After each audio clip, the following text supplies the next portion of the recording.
Went on the first hunt, so you can start off telling about your hunt. Well, when I got invited by Paul to go up to a house in the woods, didn't really know what to expect. And when we went up there, I was wanting to kill a bear with my bow. And so I carried my bow and a single shot 44 Magnum or 44 450 pistol. And I went up and said something to Paul about, yeah, I'm here. I said, I want to kill a bear with my bow. And Paul looked at me and said, no, you're not going to shoot a bear with the bow. He said, because I'm going to have to go find all that crap and clean it up. And so I said, That was you? Yeah, that was me. And so I said, well. Or used to be you. Yeah. And I said, well, I got a 4450, a 4570 single shot pistol. The first thing I said 4570, and he said, good cartridge. You know, that'll take them down. And I said, single shot pistol, and he kind of went, I didn't realize what he was telling when he snickered at me. And we hunted the first day, my son killed a bear. Hunted the second day, I saw my first moose up a tree stand, and the moose was as tall as I was off the tree, off the ground. And then the third day, Paul said, I'm taking you to a real big caca. And I didn't know what that meant. And so he took us in and set us down. Excuse me. Bless you. You know, he kind of set me down, and Ronnie had the camera set up, and we were going to videotape. And sitting in a lawn chairs behind a couple little pine limbs hanging in front of us, and Ronnie said, Dad, as soon as the bear comes out, don't kill it. I want some footage. Okay. So we sat there, and it wasn't long. Ronnie said, I'm going to turn the cameras on, because something should be coming pretty soon. So we turned the cameras on, and I looked to my right, and he elbowed me in the rear ribs and said, Dad, don't. And I turned to look at him. And here's the biggest bear I've ever seen, and you could live in the woods standing there looking at me, eyeball to eyeball. And all of a sudden I thought, I've got one shot. That's not enough. And from there on, my emotions went berserk. They went out the roof, and he finally turned him. I could have shot him right then at probably 10 feet broadside. And in my back of my mind, I remember Ronnie saying, don't shoot him as soon as he comes out, I need footage. So I said, okay, I'll let him walk off. So he walked off, reached up, bit an 8-foot bag, sat down behind a tree, rubbing his backside, looking around the tree at me, going, this is what you'll be tomorrow. I knew that's what he was thinking. And then he got up and turned and faced me and started coming to me, looking right at me the entire time he was coming. I was going, oh my God. He is not coming to me, and I was so shook up. The gun went off, and I don't even know if I had it on him. Yeah, I was so shook up with that thing, and you know, needless to say, I shot him in the leg, and we trailed him, and I didn't get a bear. And then we didn't go the next year, and so the following year, we got invited back by the grace of Paul and House in the Woods, and I'm going, I got to redeem myself. Little did I know I would be the family joke of, he's the only one who's never killed a bear. Because I got to go that year. Mm-hmm. And I had no idea what to expect. When Ronnie came home from his hunt at House in the Woods the first year, he was telling me what wonderful people that he had met there. And I thought, he's just saying that, you know. I'm sure they were nice, but I found out just how wonderful everybody at House in the Woods was when I went. So I was the only female in the group there for a while hunting, and the first day Dean took us out to zero our rifles. And so there are all these veterans, and he says, who wants to go first?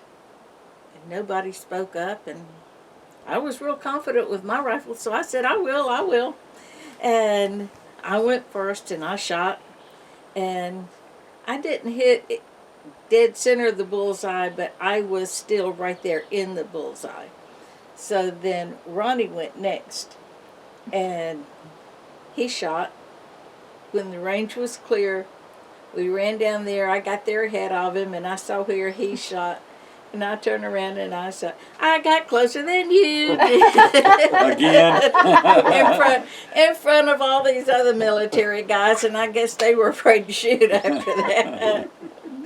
So then we went on the bear hunt on Monday, and I had no idea what the blind was going to be. And when I got there, it's this lawn chair, and there's two little scrub trees here with a branch nailed between them, and a couple of pieces of pine or something in front of them. And they said, you'll never hear the bear, and he'll come out from over here. And the first day, every time I heard a crack, I was looking around, these little chipmunks, and the chair set really low, and I thought, if I have to shoot, I'm going to have to almost stand up a little bit like that to get my gun up. So I told Dean that they needed to go lower that bar. So the next day when I went out, they had a different chair for me, which set up higher.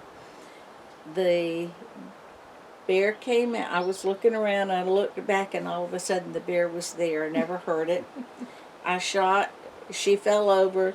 They said, if they keep moving, shoot again. And it looked like she kept acting like she wanted to get up but couldn't. But I shot again.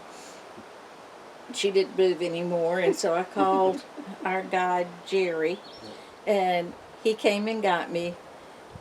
And they came and got the bear, and we went back to the cabin because I shot early, back to the lodge. And so I said, when we go back to get Ronnie, I said, let's see, they would have come and picked me up first, and then Ronnie, and then Larry Smedley. And I said, we'll just act like I wasn't the one that shot. So they did. The bear was back there, and they came and they got me. Of course, I was still in the car, and I just ducked down when we went by where Ronnie was. And then they turned around and came back, and Ronnie said, you shot? Who shot? He said, I know the sound of my gun. I said, no, it wasn't me.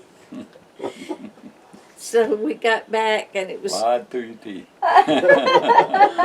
We got back to the lodge, and he went to put the guns up. It was starting to rain just a little bit, and they had the bear on the back of the truck.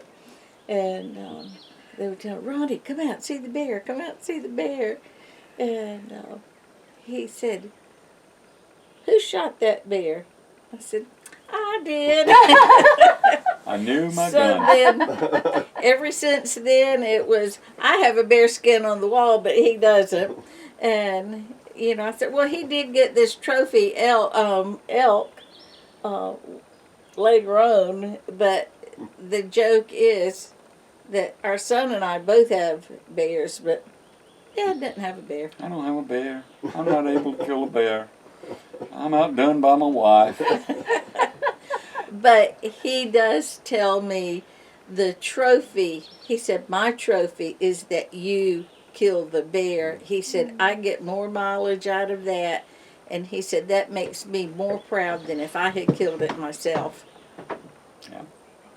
And one of the things is, while you're up there, the food is just gourmet style food, you name it. You can put on weight eating there.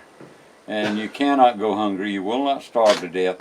If anything happens, you will be stuffed like a Christmas turkey, on that. So I just want to thank you for your service to our country. And Thank you for inviting us down for the hog hunt, you and Sherry. It is my pleasure. Just Thank you for just trying to pay back a little bit of hospitality you showed us. Well, we're both doing the same thing. Yeah. And it has a lot of meaning behind it. And I know what you appreciate what we do, and we appreciate what you do. And that's what it's about. It's not a competition. We're here to help as many men and women as we can. It's no competition. Yep. We're just... And give them the best that we have.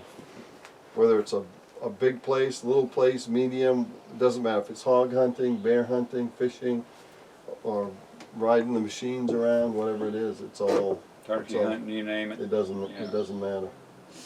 Yeah, It's so just very healing, it's just a form of Yeah. another tool to Yeah. help, exactly. our military personnel. And I think we get have through. the same I mindset, say our thank faith you. in Christ, and Oh yeah, that's definitely that. definitely the ultimate with what we do, and that's our basis for what we do. I believe so. Bottom line, You got it. and God's been good. He's blessed us both. Tremendously. Yeah. Tremendously. And I'll Yeah. tell anybody out there, Yeah, it's been good. get in touch. It just, Paul House in the Woods, and Well, go from there. Well, we appreciate that, and we tell them about you. Even more so now. I've been here. I've seen what you can do, what you do, and You like those pigs, eh? I do. I never really had a great desire. I don't really like to travel. I'm kind of a stranger to it, but I did say at the beginning, whatever it takes to help our veterans. And this is one way of doing is coming down here. Now I know what you have said, and Sherry and Ronnie, coming up the Maine, what it meant to you, and now I know firsthand what it means to me, even more so. I knew it was a good thing you had here, but now that I've seen it, it reinforces. Just like what you said earlier about Ronnie coming to House in the Woods and saying, yeah, there's some good people, but there's nothing like experiencing it yourself. And, oh yeah, you Yeah. can't imagine how good, Yeah, what Yeah. dedicated yeah, people. I just couldn't imagine what he was talking about until I met Yeah. you and Dee, Oh. and Yeah. the volunteers there. all the volunteers. they're, Couldn't do it without them, and they're very dedicated. Yes. Yeah.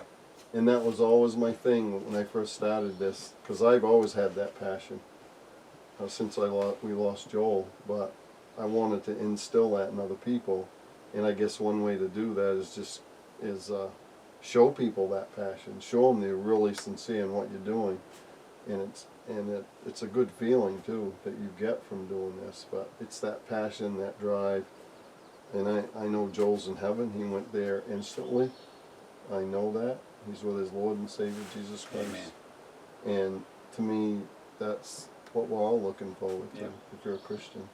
That's right. And, Right. and having that is, like I said, is everything, but taking what he loved to do and sharing that with other people has even more meaning for me. And it's helped me heal just by having folks like yourself and others up there.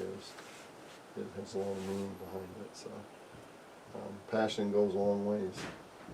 That's what Christ gave to us. And see, I Amen. feel that Mm. from you and Dee. Yeah. And even though I never met Joel, Yeah. I feel the loss in Yeah. here. Yeah. And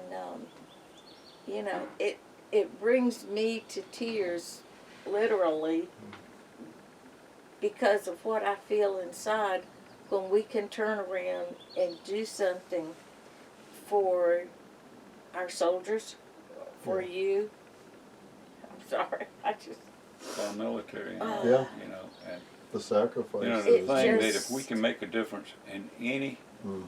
man or woman's life that's been Yeah. in the military, been in the service, had that life-threatening fear, life-changing Exactly. experience, that they have an outlet, they have someone they can come to, Mhm. they have a way to experience other people's same problem going through. It's no different. Everybody Exactly. goes through it. Exactly. And they can sit down and talk with people that understand them, their language, their fellowship, that brotherhood, that sisterhood that's formed in there. And have a little fun doing it. Oh, it's most of it is laughing, joking. Yeah. I mean, Yeah. look at us this week, telling jokes, Yeah. making fun of the way I talk, which I don't Or, care. or, But Bam. when we It come, doesn't bother me a when we bit. I come love to it. Maine, we're the ones that talk funny. Yeah. Yeah, what? Southerners, then Flatlanders. Yep. No, it's all in good conscience. Yes, it is. Helping. And you gotta have fun. And I know with the vets, you see, and I know you see it. I see, experiences that you have shared with us, and same with us at home. From the time they show up to the time they leave, they're kind of back to their old self again. They start laughing, sharing phone numbers with each other, Yeah. contacts. Now they have somebody to, if they're having a bad day, they can call up and say, hey, I'm Somebody having who a bad knows what day, they've can I gone talk?" through. Yeah. And they understand. Yeah, that's right. They all understand. And to bring that together, that's, it saves lives. You know It that, does. and I know that. Well, you know, the way we acquired this property and the finances to build the cabin was all a God thing, which is another story in itself. But we knew that the Lord gave us this for a reason, and it was not to hoard just for us or our family, but we were caretakers of this property to use it to bring glory and honor to the Lord. And we can do that through not only having church groups to come up here, but for soldiers, for active or retired military, that just First responders. first responders, police officers, you know, people that keep us safe every day. To let them come and unwind, and the Lord provides us the finances to do it so that it doesn't cost them anything. Just get here. And it's amazing to watch. Like you just shared, and I've seen the same thing back home. And it's all in God's timing. And I know you've seen miracles, you've shared that with us. You know, getting the property, we've seen it back home. And when you're doing God's work, He'll make it happen. Oh yeah. He If he always doesn't, that's not what he does. wanted. Exactly. See, I think the Lord Yeah. let a section of North Charleston, South Carolina go into revitalization just so we could sell that piece of property at twice the price we could never sell it Yeah. for before. Right. The year before. That would Wow. Yeah. that would make all of this possible. And yeah. You know? Yeah, you brought up the guys that show up when I went to Maine. One thing that I noticed was when they come in, everybody is withdrawn, Mm-hmm. and it's like, you know, looking around, who's this, who's that, what's going on. Well, I'm here to bear hunt. And the first day, that's what it's like. The second day, after everybody's filled up on lobster until it's coming out their eyes, Yeah. you know, the second day they find out that, wait a minute, you know, let's have some fun. Yeah. And then the third day, they're already, you know, producing game that they've Yeah. taken, and they're bragging about it, laughing about it, and other people are coming in with them, and now they're bonding, getting that Yeah. bond going, and someplace around the third and fourth day, they're the best friends. By the fifth day rolls around, they've already changed phone numbers, like you said, addresses, emails, and they're planning to get together someplace else.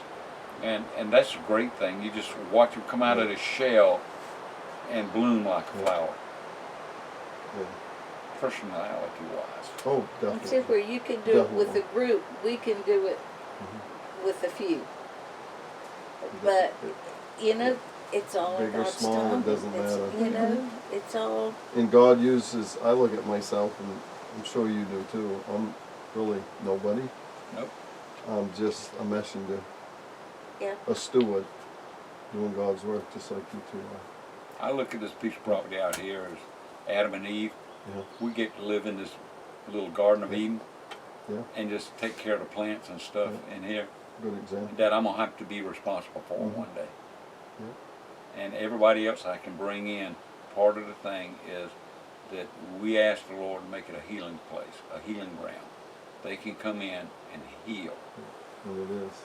And that's that what I they want. feel peace, It is. that when you drive on the property, that it's You feel it. peace. They feel it. That's what I pray over this property, is that when you drive on it, that you just can let go and that you can feel just peace. That's why we have the chairs down in the woods meditation station where you can just go sit and you're in the woods and it's peaceful. You can take a cup of coffee or a book to read or something because there's a little table or We'll Get up see and the- go walk. listen to the birds, squirrels, Yeah. whatever else noises there are out there. Yeah. No, Just it's have good that stuff. meditation time. Yeah. Can't thank you two enough. I mean, this Well, I has can't been thank you for coming down. I can't believe Oh, You how's and it? Angie 6 both. or 7 years. Yeah, I know. Yeah. Yeah, I can't believe the time's already gone so I know. fast. Too fast. It You goes got too you fast. just got here and now I you're know. leaving. And that's really, and I know you guys feel the same way, is when they go, it's like, I walk in the building when everybody's gone, it's empty, I don't like it.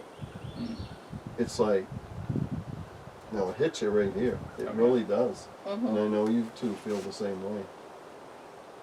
But then you plan for another group to come in and, The friendships you build during that period of time Yeah. is different friendships. yeah, That bond. yeah. And it goes out and then it kind of infects others, and that Oh. new group comes in and Yeah. gets infected Yeah. with this love, this care, the honor that you share with them, and put them where they are supposed to be Yeah. honored. Goes out and it comes back and it's multiplied. Yeah. It comes back and it's multiplied. And word of mouth. Yeah. People hear about Yeah. it, and that's good things, draws good people. Excellent. Perfect. Thank you so much. And we got to get on